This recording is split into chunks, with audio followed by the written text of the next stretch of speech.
نحمده ونصلي على رسوله الكريم أما بعد فأعوذ بالله من الشيطان الرجيم بسم الله الرحمن الرحيم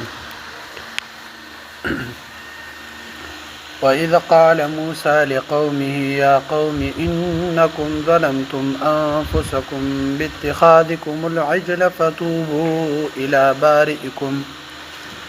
إلى بارئكم فاقتلوا أنفسكم ذلكم خير لكم عند بارئكم فتاب عليكم إنه هو التواب الرحيم. عزتمندو د بني اسرائیل خبر روانه و دی آیات مبارک کې بني اسرائیل چې کوم لوی ګناه د شرک کړي و د هغې توبې ذکر دی. دی آیات مبارک کې توبه وستلو ته غوره عمل ویل شوی دی د الله تعالی په نسبت باندې. وإذا قال موسى وكل چويل موسى عليه الصلاة والسلام لقومه خپل قوم ته يا قوم اي قوم زما انکم چې بشک تاسو ظلمتم ظلم کړه زیاتم کړه نقصان کړه تاسو انفسکم بخپل ځانونو باندې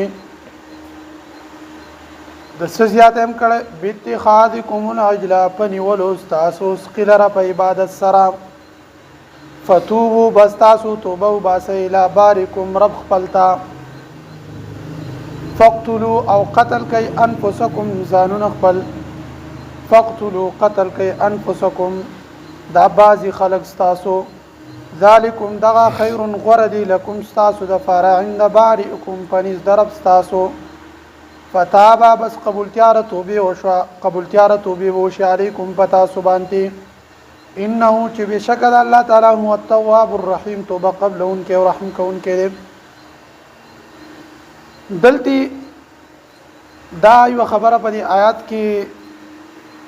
دا چې توبه وباسي خو توبه کې دا ذکر شو فقتلوا انفسکم یا خپل ځانونه قتل کړئ یا دا بازی را ولګئ او دی بعضی هغه خلکو له قتل کوي چې کومو ګناه کړی ده. دی آیات مبارک کې د توبې کې د قتل ذکر وشو کنه نو توبه خو چې کوم دی خلک داسي او باسي نو قتلول پکې ذکر ولې وشو تاسو پکې د بعضی قتل کوي دا بس د هغه وخت زمانه د شریعت مطابق دا حکم وو. زمونږه په دې شریعت محمدیه کې هم د سه حکم شته چې یو سړی نه یو ګناه وشي د هغې په بدله کې به هغه قتل کیږي اگر چې دغه ګناه به دته بیا د دې نه وروسته معاف شي په آخرت کې به دسته د رحم او د کرم معامله کیږي خو په دنیا کې به د هغې د وجې قتل کیږي. لکه مثال طور باندې شادي شده سړی چې کوم دی زنا وکړي نو د هغې توبه داله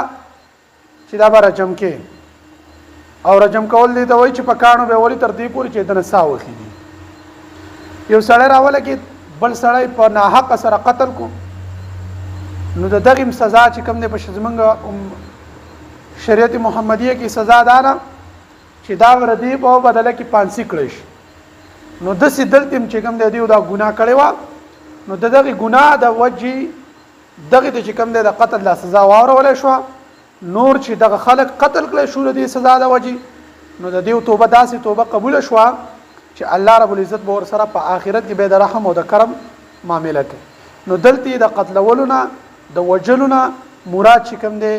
دغه دي ځکه چې په دغه شریعت کې به د سزا په دغه طریقه باندې مقرر کړی شوی او دا د کمی ګناه د وجې دا د هغه ګناه د وجې چې مخکې بر ذکر ثم اتخذتم العجل به تاسو ونی وسخیل په عبادت سره نو دا هغه ما پرون ذکر کړو په پرونی درس کې چې دغه ته بره به ذکر کړو ثم عفونا عنكم به مستاسونه معافي وکړه دې لپاره چې تاسو شکر ادا کړئ. نو ما تاسو ته ویلو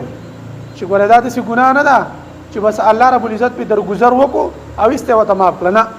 د دې رست ذکر ما تفصیلا ناروادن هغه تفصیلا ذکر داو چې الله رب العزت به دیو ته چې کوم دی هغه توبې حکم وکړو او هغه توبه چې کوم دی دا طریقه چې فقتلوا انفسکم چې تاسو وډنه خپل ځانونه دلته چې کوم دی لفظي معنی دا کیږي چې خپل ځانونه په خپل مړه کوي خو دینه مراد چې کوم دی هغه ملګری چې کوم په ګناه کې مبتلا شوی دي نو دا نور ملګری دی راولږي دغه کسان دي چې کوم دی قتل کې وبل دي الله رب العزت په دې خبر د عمل کولو توفیق سبحان الله وبحمده سبحان ربک